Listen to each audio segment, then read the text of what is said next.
We definitely love fighting. That's for one. Our coach is from China, so he really likes, the play style from LPL, which is constant fighting and team fighting. Or if we see a fight, whether it's even numbered or maybe it's slightly not favored, and we can win just based off fingers, we'll probably just take it.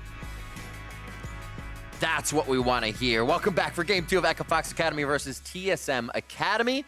And looking back at that game, TSM's bot lane was a combined goal difference of 15, down 607. So able to kind of just weather that storm, know what they had in their back pocket, and make it work.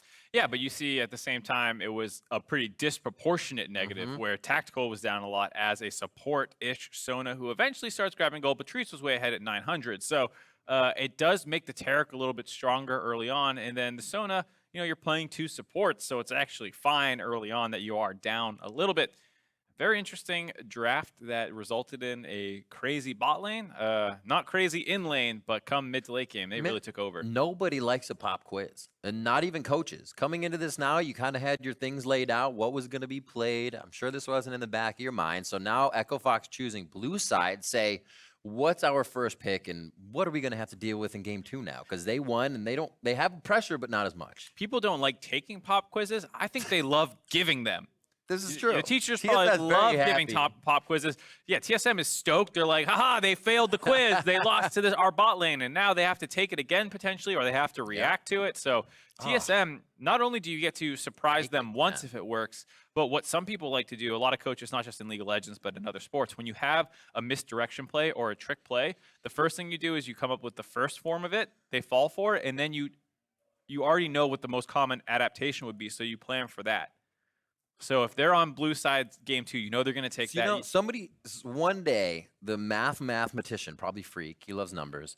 Somebody's going to do the number, like the football team, high school or collegiate, that just does onside kicks because the percentage you'll return an onside kick is better than ever just trying to kick. Right. Be like, if we actually find these compositions to do, what's the percentage of actually win? You know what I mean? Yeah, exactly. How often does a cheese quote-unquote work? Exactly. Didn't want to use it. I'm just kidding. Yeah, come on. People who get upset about the word cheese, get over it. It's fun. That was a cheese comp. I don't care saying it. It was great. It's not an insult. Well. Yeah. And they performed well on it, too. Like, really, really well.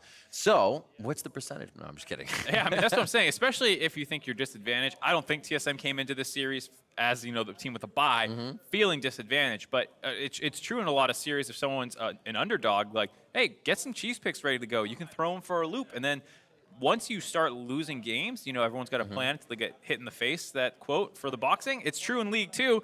You feel like this unbeatable favorite, and you lose the first game of some cheese stuff. Sometimes it's hard to recover. It is. Maybe they'll double dip. Nobody likes that, though. I just heard Brandini just a bit ago talking about Peter. You can see him there on stage, coach from the LPL, also coach of the Split during his time in the LCS. Away from Brandini to the crowd, but he does love to fight. You heard it from Brandini, comes from a region that loves to fight, and he has brought that to TSM with a little bit of diversity as well, and variety in pick. Do you know who his assistant coach was during that time? Give me the... It's your boy. I worked. Oh, it was season 5. I was me and Peter on Team Liquid. I was being Lost? No, me. Lost wasn't a coach. I was the assistant coach with him, and yes, Peter loves to fight. Coach? I was his assistant coach. I'm just kidding. I mean, we split roles pretty evenly, but that's mutual roles. That's good. Sounds like it. Yeah, Taric first ban. So not even trying to play the mind game of like, yeah, maybe we can leave it to the second phase. Goodbye. When we were banning other supports like Braum and stuff. Yeah, there's the laugh from Peter. He says, "Thank you very much. I feel like the game 1 mental has worked." Yep, Jace also taken off the table. So Echo Fox reacting very quickly to the things that beat them up in the last game. Zaya's been taken away, so we may not see Phil going over to Rakan this game. That has been the big bot lane duo for those two. Silas gets taken away, as that is a pretty high play rate for Yasui. And we'll see what they have. Final 2 Phase 1 bans for both teams. And for people in Twitch chat and YouTube chat saying Treats MIA. He is playing from home in Canada, not on the stage. So there's not a ghost playing. There's no confusion there. Ghosty on third. Yeah, visa issues have prevented him from traveling with the team, but he is here in LAN, or Ethernet connection. Not LAN connection at all. In spirit. In spirit. And once again, a lot of those kind of assassin bans coming in. Still some mid lane focus. The Lissandra taken out as well. This time the Ryze and the LeBlanc left up. So we'll see if we have a swap over to them or if the Aurelia stays a priority. And there we go, right away. Ryze it is. See if this will get them lane priority. The Urgot gets locked in. That was banned away from Echo Fox last game. The Taric is something they had to put in here to break apart the composition. They don't want to see the Sona Taric. So now Varus, Urgot locked in here first for TSM Academy on red side. The first pick, Echo Fox says we wanted Ryze. What will they finish phase 1? Yeah, very different game in the draft already. The Ryze, something Yasui actually hasn't played that much. We'll have to see if it goes between him and Lorlo. Both of them can play it, of course. And the Urgot, we'll get to see the new look at him with the shield on his E, some different higher base damages on his ult and stuff. Feels like a pretty huge change. And people had started playing him in the jungle a little bit, so we'll need to see if that does actually go to Brandini or if there's some crazy shenanigans with Greg getting it. Watch him rush a little bit, do that. I mean, hey, TSM just played Sona Taric bot. They'll play jungle Urgot. Ooh, fighter for Lorlo. Had the Vlad last time, going to the Aatrox this time. If that doesn't go in the jungle, but I don't see that being Panda's picks for him. That Nocturne is still up if they decide to go for that second round here and it doesn't get banned out. Lock that Thresh in for Treats. He'll be hooking in some kills for the team this time around. And we'll see what phase 2 bans brings us. And I like this because Treats did get target banned a little bit last game where Echo Fox in the first phase took their support and then they threw a bunch of bans at him. So this time TSM answers, says, all right, we'll grab it for him. And Treats will get that Thresh. Like you were saying, with the Aatrox locked in, it actually can flex between all 3 positions on the top half of the map.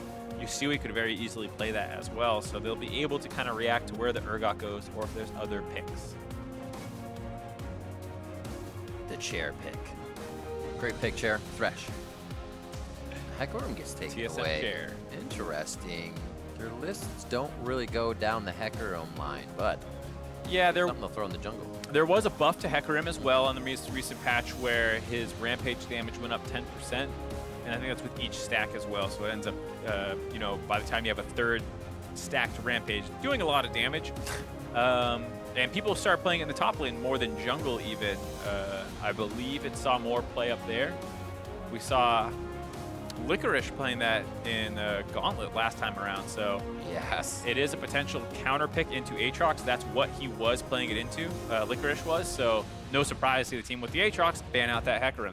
Aurelia taken away from a Blaze Olive. It's not what Yasui wants to see happening in the mid lane this time around, as you see a Blaze on your screen. Chatting it up with Coach Peter behind him. Tacticals lock in here. It looks like he might actually just lock in what's going to be in the jungle, but no. They take the Cassiopeia. They're going to say, we'll take this blind for the mid, but possibly that Ryze will be Yasui's already. Yeah, the Cassiopeia for a Blaze Olive makes a lot of sense. He is a little bit more of a typical control mage player. If you're looking at a lot of things that he liked to play, Lissandra, Syndra, did have a little bit of Cassiopeia, Corki, these kind of more long-range champions. Is hold on. Let's go. The twists just keep coming. I like it. I want to see what runes he's going to run on MF coming into this game. But yeah, Lost is going to lock in the MF. Looking back at his split, he has no misfortune plays with 10 unique champions already. Cassiopeia was actually in there as one of those unique, so he's gone away from marksman in that play style. But MF, the first one here in the semifinals against TSM Academy. And we'll see Jarvan locking in the last pick for Echo Fox Academy. So the rounded out comp by Echo Fox, a fair amount of kind of frontline and dive, it feels like, with a MF being able to shoot over the top of everything. And with that Elise hover, I guess we will not get to see jungle Urgot this. It will be jungle Urgot then, I believe. Yorick for Brandini is something he's played throughout the season, so that will be locked in for him. Both of these guys have also played Urgot, so I don't think we're going to see the Yorick jungle. That would be very interesting now from Greg. He throws that in for the mix. He does not have that in his champion pool, obviously, throughout the split. Another interesting game here in TSM, another loop that Echo Fox could have to jump through. They look like they have the composition they wanted to get and haven't had to kind of pick according to TSM, so I really like what both teams are bringing to the table here. All right, so before we get too far into the weeds of how the comps exactly work, I wanted to run through some of the changes with Urgot that people might not Please be aware of, because so much focus gets put onto Disdain, his E. which got the shield that used to be on Purge. That'll flip you, right? Right. E. Yeah, his E, the dash forward that flips you back. That is what ended up getting the shield, and they changed it to be a little bit more AD focused instead of scaling with health. It scales with health and attack damage, so it becomes a little bit more AD focused. Some of his ratios went from total to bonus AD, so they're incentivizing building AD on him a little bit more.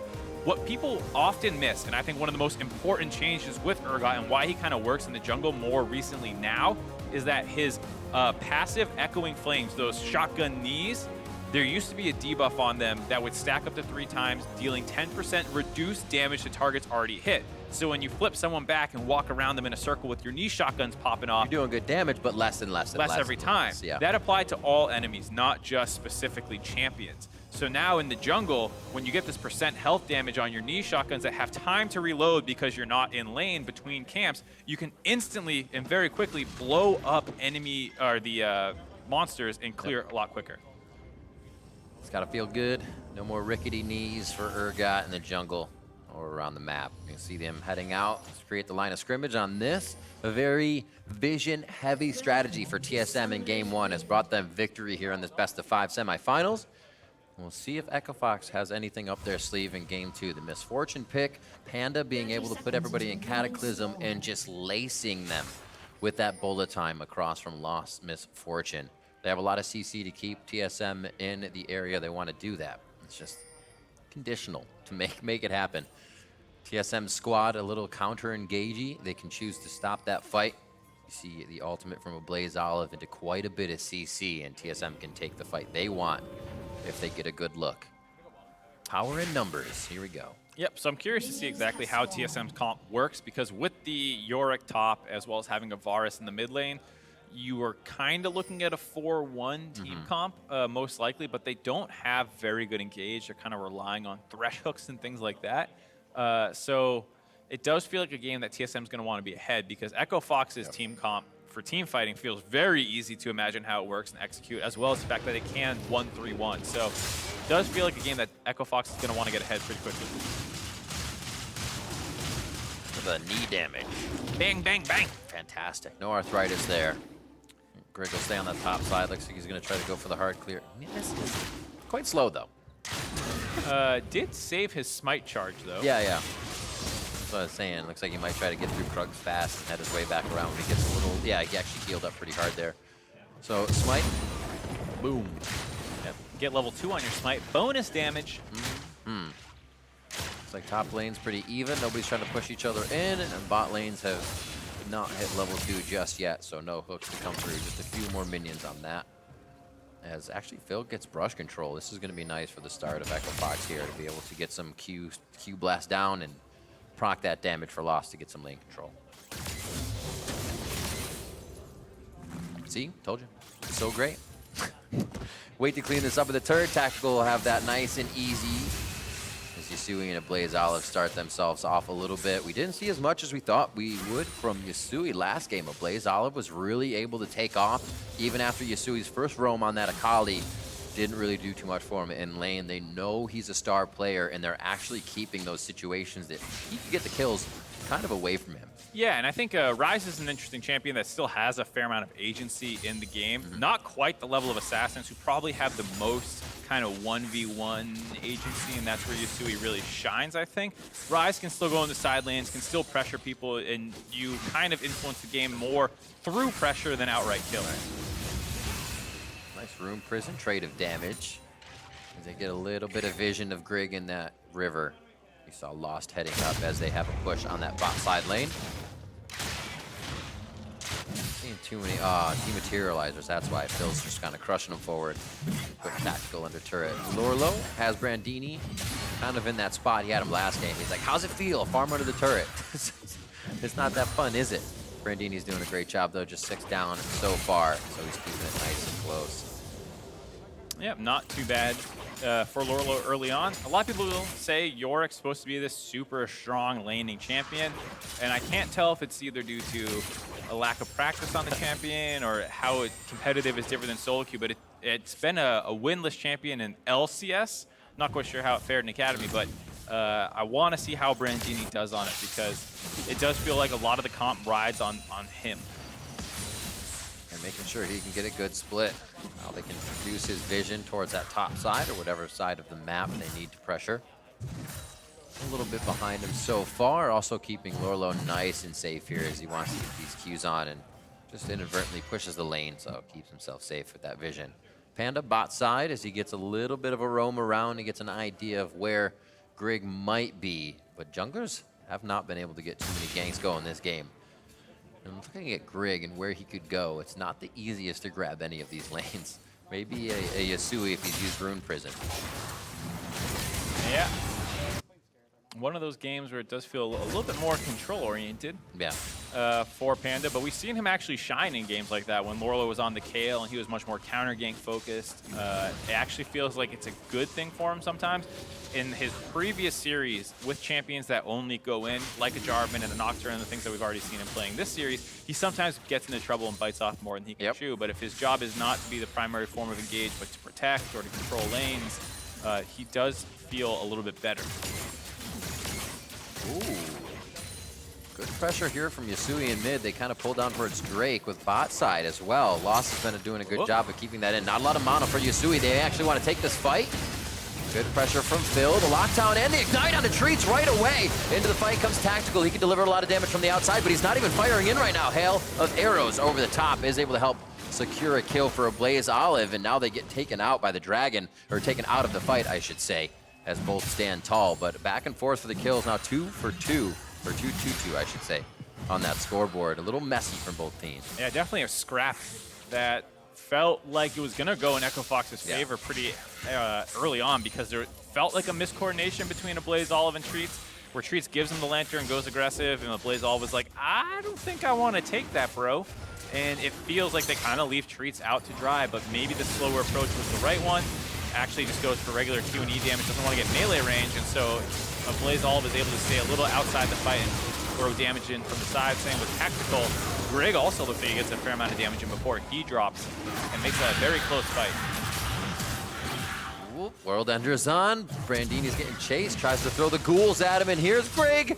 Lorlo's just about to time out on this one. He's got to be careful. And Brandini's got the last flash. He chucks with the damage. Oh, Lorlo's going to stay alive. Brandini falls by the sliver of the smallest health. Lorlo's able to get away, and I am not sure how these fights continue to happen and just keep going in the favor of Echo Fox. Yeah, both top laners feel like they're baiting that fight for their junglers to show up, but Echo Fox has Pan to get there a split second earlier, as well as a nicely timed World Ender by Lorlo. Actually fears the Maiden of the Mist away as well, so right when you're normally afraid to take these kinds of trades, he's able to scare her away. Panda starts coming in, Brandini has to flash, and the Maiden of the Mist is so far away, she's playing catch-up, and that's normally the main power for Yorick at 6, is that kind of situation. Lorlo, I feel like, didn't want to get baited maybe by the honeydew. I just call it the honeydew, but the Blast cone. No, the fruit in the river, because that's what Brandini was walking near. So as his World Ender was timing out, it looked like maybe he could have tried to go for some auto attacks, but instead plays defensive and allows Panda to pick up that kill and didn't want to get baited by the fruit in the river. I call it gummies anyway, so. Yeah, I don't know. Honey fruit? Honey fruit, honeydew. Honeydew. You're all right. People know what you mean. Yeah. It keeps you alive. A lot of people actually forget that they're there. You're kind of down there farming as an AD, and you're like, I'm low on everything. Oh yeah, there's actually resources in the river. You get into enough, I feel like, top and jungle skirmishes, you eventually get baited enough times, you're like, I'm never going to forget those again. Happened to me a couple times. Must have. Drake over to Drake. Looks like they'll pick themselves up an ocean. This will be beautiful for Brandini on the top side of the map. Already has a good bit of sustain in the kit. He can just keep himself healthy with this. And a Blaze Olive is there as well. Very nice control over the early game here. And this is what we're saying. Echo Fox does not want to fall behind at all with this composition. And that Drake is going to be locked down by Greg. Phil is low. Chain of Corruption there. They're going to be able to get that out to start this fight off. And Tactical coming up with a kill right there on to Phil, as he gets a little more gold in his pocket. Yeah, nicely done. Oh, pulling the trigger. Shock it on to a Blaze Olive in mid. Can they get this kill back? Petrifying Gaze in. That's not how you want to play it. Panda goes down. A bit of an error in the mid lane. Super well played by a Blaze Olive. You saw Yasui kind of felt like afraid to exactly follow up on that engage as he was trying to turn around for the ultimate via Blaze Olive, who actually did a great job waiting it out, as well as the fact that Panda put himself in turret range. So when he finally drops that Petrifying Gaze, Panda stunned up under the turret, and Yasui was too far away to help. We'll see how it all started. Ooh, just not far enough with the W. There's going to be the main form of engage for TSM, the Varus ultimate.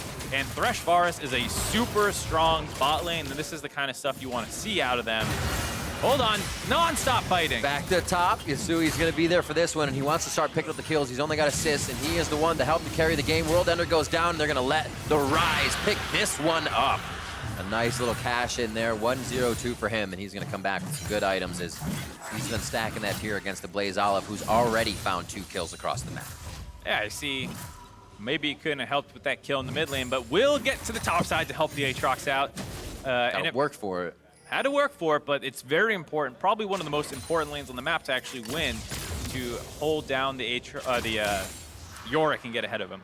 Teleports there, so instantly zips back to lane. Brandini is right back in place to get all that farm crashing into the turret. 67 to 85 for Lorlo, so he's doing a great job at keeping Brandini down already and keeping himself alive in these engages. Already absorbed a bit of pressure in that top side. Phil and Lost farming forward 87 to 80 as that CS is ready to be picked up by Tactical as it crashes into the turret, and we have a Mountain Drake next. So I wonder, fight after fight, I'm sure that Mountain Drake is going to get attention from both teams. Yeah, definitely the case. Ocean Drake, normally very helpful, but if it keeps being these all-ins in lanes, you're not going to have time for the Ocean Drake to sustain you back up.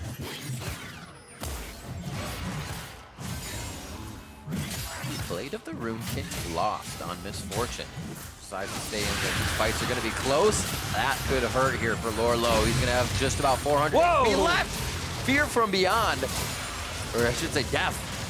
And he goes down. Nice job onto Lorlo. He did not expect those chains to come through, and a double kill coming in for Greg. Amazing job from the backside of that fight. A very unexpected attack. Yeah, long range snipe by Greg. That was one of the other changes on the 9.6 Urgot, is they made his range on the ultimate from, I believe, 1500 to 2500. So you can really make super long range snipes. Was able to just ding him from the back, get the kill, and then the flash follow up.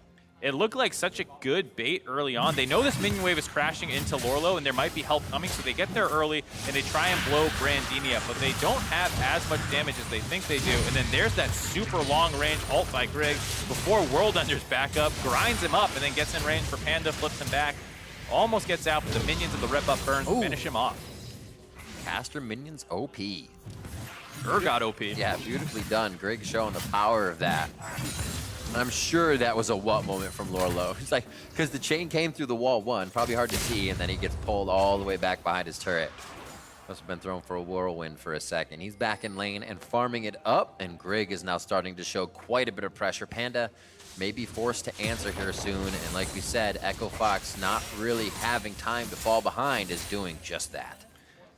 Yeah, still pretty close though. 700 gold between the two teams, and feels like everyone but the mid laners have had their share of pain. And marksman, I guess, no surprise. Always the safest players. Oh, Panda. Not safe. Playing with fire here. Slowed by the corrosive charge as he gets out. A Blaze Olive picks up blue. Still stacking tiers on both sides for now. 12 minutes into the game, 40 seconds onto that Mountain Drake, and TSM has had objective control throughout these games. Looks like we're going to get it back here from Fox first. I was going to say right before Dragon, but it's going to be tough to get out in 30 seconds. Easy push into the mid lane, and we'll see Brandini teleport down. So this actually could be a pretty big play here from Echo Fox. If Lorlo gets that lane push, he can get himself down to this Dragon fight. Yeah, it does feel like it's very hard for TSM to potentially contest this Mountain Drake.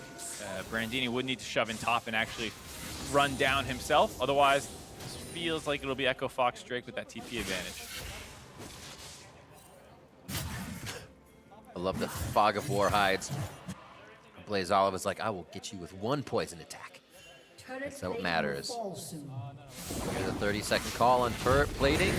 Rift Herald goes into the mid lane. I like the pressure here. Miasma down to stop Yasui from going crazy. And a big boom from Shelly on this. They might have be able to drop it. Ooh, the rotation comes around. He is going to take that over. Box goes down, and Panda may follow. Bullet time across streets, but he used the stopwatch stasis to get himself some safety.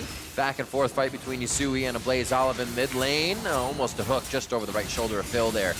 And nobody goes down in that initial, sorry, Panda goes down in that initial engage. It looks like it may not be Dragon right away. Grig's trying to do some work on it right now. He may be able to get it. He will, down below half. Yeah, as he gets some more levels, those knee shotguns become pretty low cooldown. And I was saying it should be Echo Fox's Dragon, but TSM do a great job finding a pickoff as the vision control battle started going on. Something else we missed in the top lane, Lorlo had his flash force during that fight, so a bit of a tough situation there. Street's losing his.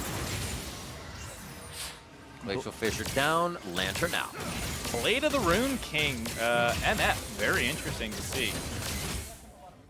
Not a fight you'd think you'd really want to be close enough to stay in there and get your attack speed, but you use your W, you get a little buff there, lots of speed, hopefully get the damage out. Not too many tanky people to be tearing apart though. Yeah, oh, hold on, lands the ultimate this time. Oh, sinking the fangs in. Yusui does not want that. Too many minions in front, and that is the defensive line of Blaze Olive uses to secure himself a solo kill in the mid lane. Super well done by him, and he is completely online now. One of the most important pieces for TSM Academy coming into the series, we were talking about him being able to keep Yusui in check, and he's doing more than that right now. I honestly thought Yusui was going to come in here and kind of put a show on, but a Blaze Olive is keeping him very tempered right now. And he is able to pressure him back one more time. Teleports down, so he's got a long walk back to that mid lane. Shorter now that it's up to his second tier turret. Grig having a fantastic game. A Blaze Olive as well, and we've seen a bunch of the pieces of TSM working, but at different times. The bot lane, the mid, the top, and they started off strong. They had a dip in the middle, and again, the team's coming together, and we're seeing what happens when all of the pieces start to really work together. Yeah, I mean, this is looking really good for TSM. A couple minutes ago, we were saying, oh, it's only a 700 gold lead. It's ballooned up to 4K super quickly. They grabbed 2 turrets, and we'll just have to see how they're able to close the game out. But with the Cassio being so strong and her being the best late game insurance that they have, this is exactly where you want to see that gold concentrated, as well as Grig, who will be your main front line. I wonder how fast Yusui will get his Seraphs as well. You already see that stacked up, sub 15 minutes for a Blaze Olive, so he's got a pretty big spike of defense in the fight if they get into one. And we'll see a little pressure down towards that bot. TSM says more objectives will be ours, and we want to make sure anybody at the bot lane is safe. I think Brandini's going to be down there quite soon if they get that lane swap to come through. Currently, Tactical and Treats are going to hang out in mid.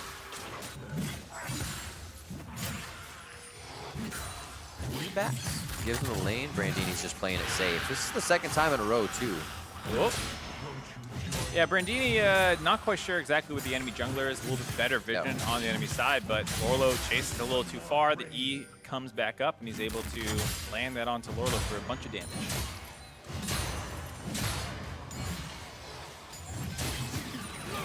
Both top laners needing to play a slight game of patience, bait the other one in, and Blaze Olive not feeling as he sees the Realm Warp come out at Yusui, struggling to get a lot of those kills that we saw him in the quarterfinal matchup kind of falling into his lap. He had to work for him and he rotated, but there's just too much time on TSM's hands to know that Yusui's left lane, that they have too much control over the map for those Yusui plays to be working this time around. Mid lane covered by Lost and Phil right now as Panda tries to keep this vision up on the side. It's just too hard as TSM is pinching in from everywhere. Yeah, it felt really bad seeing that ult come in. Wasn't even sure if they'd win that 2v1. Yeah. And Brandini was able to easily get out of that. Now he's chunking down this turret by himself. No TP for Lorlo, so this is going to be the third outer going to drop for TSM as this lead. Getting pretty scary. Oh. Right in the face of Panda, takes his own buff, and they are starting to just waltz through the jungle of Echo Fox Academy. Phil's here. Quick Q, not enough follow-up damage. That's going to be lost. Looks like he's backing on the other side as well. And they have a quick lantern to get out of this one, if they even need it. Grig's still farming in the face of Panda here. He's not worried about much. Panda smites it away as he just can't see it go. Not all of the jungle. Not all of it. Beginning tough, as Captain Flowers would say. A lot of garage sale piece togethers, not a lot of full items here, as you see Panda trying to throw together a bit of that magic resistance to stay alive if he engages on a Blaze Olive. not get zeroed out right away, and everybody else looking for that second core item on Yep. Echo Fox. Speaking of second core items, Lost does finish up the Yuma's Ghostblade, a pretty common 2-item build on Misfortune. Yeah. I was just a little surprised to see it in this game. The one you see first, though, you usually like Youmu's in 2. Yeah, it's one of the two. You can do them sort of in either order. I guess he wanted it for the laning sustain because they were getting poked out by the stronger 2v2. Yep. So I can understand it from that perspective. But as you scale into the game with the fact that there's not really many armor builders on the enemy team, you have a hard time auto-attacking versus Cassiopeia, and most likely an Urgot as well. I thought it was going to be the kind of Jarvan ult and then over the top, and then you throw your MF ult, and it's all about flat pen. Wasn't actually the case this time around, though, as they are still getting some auto-attack damage in there. We'll see how well he can tiptoe through these fights. Definitely putting a lot of pressure on himself with that build to stay in there and keep the DPS up throughout it against the Cassiopeia and a lot of that crowd control. 10 seconds on Baron. TSM's going to hover the bot side of the map and draw priority. It's nothing that really Echo Fox can react with a full Baron attempt on. They have to go to TSM's game plan here and figure out when they can start to attack back. TSM's looking good in the driver's seat here. They're going to go ahead and, oh, just in time. Nice to take it. And I like the Lantern plays here to get themselves a second Mountain Drake. 3 altogether. Second Mountain Drake with the Cassiopeia and a Varus who is most likely going to pick up against who's Rage Blade on the next item. That is a very hard team to not lose Baron to. You give them 5-10 seconds with Baron alone, it's suddenly gone. And they're still scaling up. They're getting more damage. They don't need to force it right now, but in the next couple of minutes, TSM should set up some vision control around that Baron and be able to take it pretty easily with how far ahead they are. Yep, Brandini, a long walk on the beach. He'll head towards bot side to start putting a little bit more pressure on. His teleports up. Look at the vision they have as well. 3 pinks all the way through that bot side to keep him safe, so he can just go all the way to Echo Fox's base and create more pressure there. We'll see how TSM plays the rest of the map. They have to know that Brandini is still part of the team, but playing off the ball, and they can't just start fights without him there. 3 in the mid lane, actually starting a bit of a 1-3-1. He gets the push on, he has a final buy, maybe finish that stair cage. Good job here by a Blaze Olive, understanding I'm a side lane Cassiopeia. I don't belong here, but since I'm here, I'm going to sit next to my turret until my minions get here. So respecting the fact that he is up against a Ryze in the side lane who plays in that position a lot better and is mostly focused on farming out while his team and the Varus mid lane is able to shove in, get priority, and you see them now dropping wards and getting vision control. 1,050 gold in bounties to be grabbed up. That just went up. So 1,100. We'll see if Echo Fox can cash in on any. It would be great for Lost. He's had a decent game at 1-0-1. Still carry potential kind of across the board, but somebody has to be the beneficiary of those kills. Phil going down quick. Oh no! Right in the middle of the fight. Fear Beyond Death is going to take him immediately, and Fear the rest of the team. Yasui gets to a pretty good spot, but they are going to lose 2 members on the side of Echo Fox immediately. That means it is not a 50-50 Baron, and we're going to see just how fast TSM can destroy that objective. Other side of the map still being covered by Brandini here as he gets himself over to that Drake position to make sure nothing funky is going on. Realm Warp in. How many members does it bring? Lost and Yasui here for the fight on Brandini as the Maiden is coming in slow. Nobody's got focus on it, and Brandini's able to waltz out, so absorbing pressure, well able to get objectives on the map. Echo Fox is unfortunately being run around in game 2. Yeah, they're looking for that small, bright spot in a very dark game, and they can't even find that kill. All they get is a flash force out. They're trying to vision control, but a nice hook by Treats. Able to start that off on the field. They get the execute. A Blaze Olive was over the wall with the stun. Didn't even need the fear from Greg. It was all too easy, and that's the smite down. Double Mountain Drake, plenty of damage to Baron. They take that one super quick, and it feels like we are in for a stomp this game. Yeah, it really seems it. After game 1, we saw TSM bring out a Sonateric, continue to mention it, but they come into game 2 and they don't let up at all. Continue to set the pace, up that tempo, and they're not giving Fox time to think with whatever composition they are bringing to the table. Here, Griggs, Urgot was able to get into the mind of Panda in the early game, really start to separate any of the aggression he could have brought to the lanes. And 5-1 and 2 here for Grig on the Urgot pick. A 4-0-2 for Blaze Olive as he has had solo kills in mid. TSM looks to be on a tear here in game 2. And again, sub 25 minutes, they look to be on the front step of Echo Fox's base. we'll have to see how quickly they can close this game out. Yeah. A lot of inner and inhibitor turrets still up, and they don't have the easiest dive, like we said, even if they land a Thresh Hook true. or a Varus ultimate. What was only 6 minutes from the last time they broke the base to win. So 31 or 2 minutes once they were in that. FOXA was putting up their final fight mark. It could be right here, going for broke outside the base, and they get maybe a nice catch on the Grig. There's one. The hook goes on to Lore, or Panda, I should say. Fox is in. That's a great amount of ultimates. They still have pressure from a Blaze Olive on the other side, though, but FOXA is finding ways back in and under the skin of TSM to make this work. Now around the top here, Blaze Olive does not look to be in a good spot, but a petrifying gaze and some fangs could really turn the tables of this one. Lore on the bot side with Lost. Now Lost almost down. 400 HP as he gets himself safe in the base gate. Lore low, and Lost getting 2v1 by Brandini as Phil's here to just watch and add a little bit of moral support. Mid lane gonna get some damage now, and TSM is hitting on every front against FOXA. Uh-oh, here comes the Rise Warp. Uh-oh, never mind. Thresh. He is well coming through. Lorlo, seeing what he can do from the backside. They're chasing 3 members of TSM out in the bottom side of the fight now. Brandini is gonna get himself to safety as bullet time goes across tactical and treats. They're both down.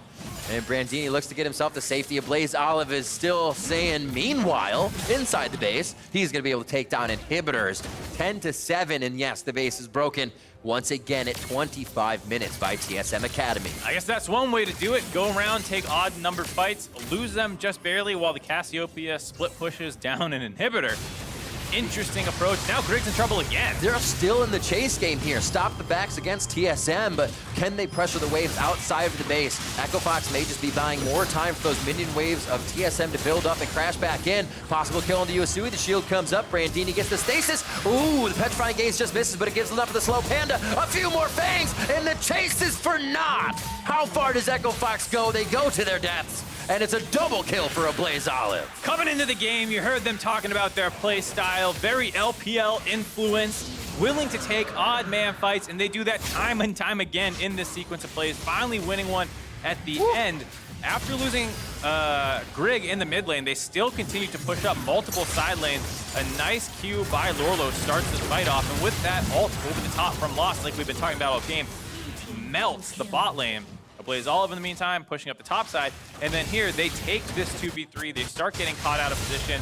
And Brandini decides, after seeing this stopwatch and hearing that a Blaze Olive is coming in, he says, you know what? I can help stall them out.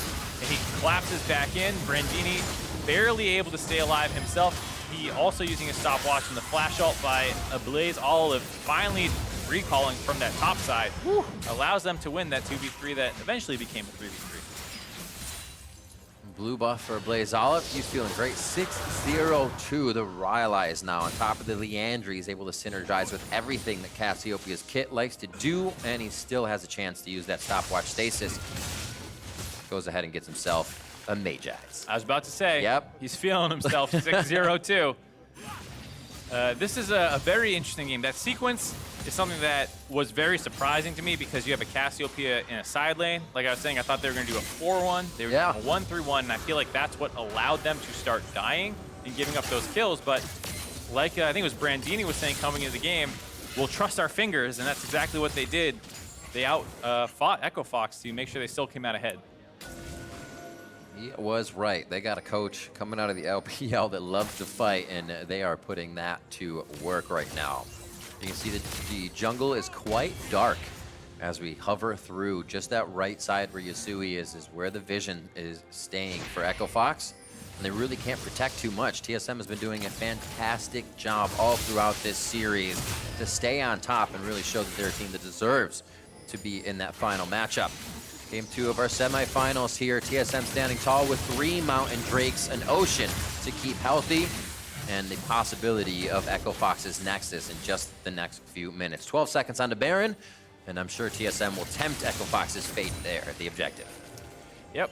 They, like we said, had an incredible Baron. They still need to be a little careful about FOXA's comp. If you all funnel into a pit while you maybe take the Baron down very quickly, you are up against a misfortune, so they have to be a little careful about it. It is blue trinketed out.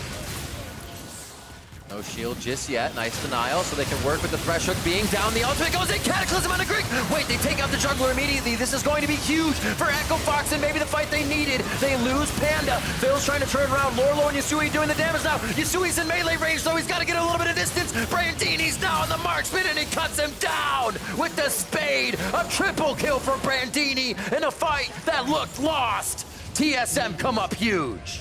Such a dangerous position there with Grid getting popped instantly. They are still able to win the fight. Members dead for another 15 seconds. Brandini TP's in the bot lane thinking that they can end off of that. Oh, that's painful to watch. He is absolutely slaughtering these turrets. It's like a Nasus Q when he comes through with those Sheen hits. On to the Nexus, as Brandini had a fantastic lane on the top side, weathering the storm of Echo Fox, and he comes through to take down the Nexus for game 2 with the team. Very close Baron fight towards the end of the game. Almost goes in favor of Echo Fox, but the top and bot lane clinch it out together, TP in, and end the game. And a very quick second game in TSM's favor. This feels like a bit of a 3-0 and a handshake starting to develop. Yeah, I came in saying, yo, we're going 5. Both teams love to fight, but it seems like TSM is starting those fights on their own terms. We replay back into 11 minutes of the game, and that top lane counter gank in favor of TSM kind of set the pace for what was happening. We usually hadn't seen too much going up towards the top lane throughout the game, and then you say, hey, wait, yeah, there's this Urgot here, and things are going to get crazy. Yeah, that was what kind of felt like a crazy early game. There were fights in every lane, non-stops. And I think the two things that really changed it around was this play right here, where it starts so early for Echo Fox in a 1v2, but the range of that Urgot ultimate after the buff that came in this patch allows him to instantly turn this fight around. Not only does it kill him, it pulls him away from Brandini, who got super low, and allows them to get both of these kills. They get out while burning the TP. And during that time, the other thing that was going on was, okay, now we've won the top side. That's great. Griggs off the ground. In the mid lane, Ablaze Olive was slamming Yasui and was able to get a solo kill against him. It's crazy. Little things like that as well. It's not that they don't play against it. It's not that they don't know. It's just you forget. That fight taken with previous Urgot is a one fight. He takes a little bit longer to get there. But these windows now that TSM is playing in are just getting under Echo Fox's skin. Our next replay from 22 minutes in was the River fight. If you remember, another 2-0 for TSM. And this is what their comp wants to do. They have a lot of skill shot CC. It starts with Treats landing that hook. Ablaze Olive, great flank over the wall. It just kind of drops some damage and pop them instantly. And at this point, they had double Mountain Drake. They had, I think, a 4-0 Cassiopeia. Now it's super easy to burn that Baron down. And like we were saying, TSM's comp from ahead plays very well, and that's exactly what they did. Setting the pace of those fights. Everything was reactive coming from Echo Fox, and we get a replay of that final team fight. And even before this, the Echo Fox was being spread thin left and right, but they still knew they had to go in. This was their opportunity, and they got Greg first. It looked great. And I want to see exactly what happens with Lost here, because he comes through this choke point with everyone else, but somehow ends up all the way on the top side of the Baron, 1v1ing Ablaze Olive. They blow up Greg, and the rest of the team decides, hey, we're going to kite right onto Treats and Tactical once that hook lands, but the Cassiopeia zone's lost away and forces a 1v1, so there's not enough damage follow-up to finish off Tactical, as well as having a nice stopwatch allows that side of the fight to kind of carry. Lost and Ablaze Olive kill themselves, 1v1, and then the fact that the York was still left alive at the end of that, you can see that huge damage he dealt. TP's into the bot lane and ends the game, and we finally, in North America, see successful Yorick play. It was great, as we said, weathered the storm on that top side, was able to come back quite strong throughout the game, and we've seen both top laners kind of be able to do this for Echo Fox and for TSM. It's just they haven't been able to push forward, get those extra turrets on the side of Echo Fox that mean they get the spike first. The tempo of TSM is crazy right now, and man, are they looking good. The other thing that they really have going for them is they have done such a good job of adapting to patch 9.6. The fact that they have this Urgot jungle ready to go. They had that bot lane of Sona and Tarek the previous game. They have so many tricks in their playbook right now, and this is exactly what I was talking about, okay, well, we played some weird stuff last game, a Tarek. We also played the Jace, and so the enemy team reacts to that. They take those two things, they leave the Urgot up, and suddenly Echo Fox doesn't first pick it. A champion that many people feel is completely broken right now is not first picked. They take it right away, and suddenly another advantage falls into their lap. by being better prepared for 9.6. And there's things that we saw the teams thinking about from Echo Fox's side as well. If they get the Aatrox, they have to ban out the Heck Room as well. Do they want to go against the Taric? There's another ban that they need, and we saw the Taric let the Urgot through. So what comes next is they try to formulate another game plan against Peter, coach of TSM, and TSM Academy. It's going to be great. TSM are now on the precipice of a 3-0 sweep. See if Fox can buckle down and bring it back when we return.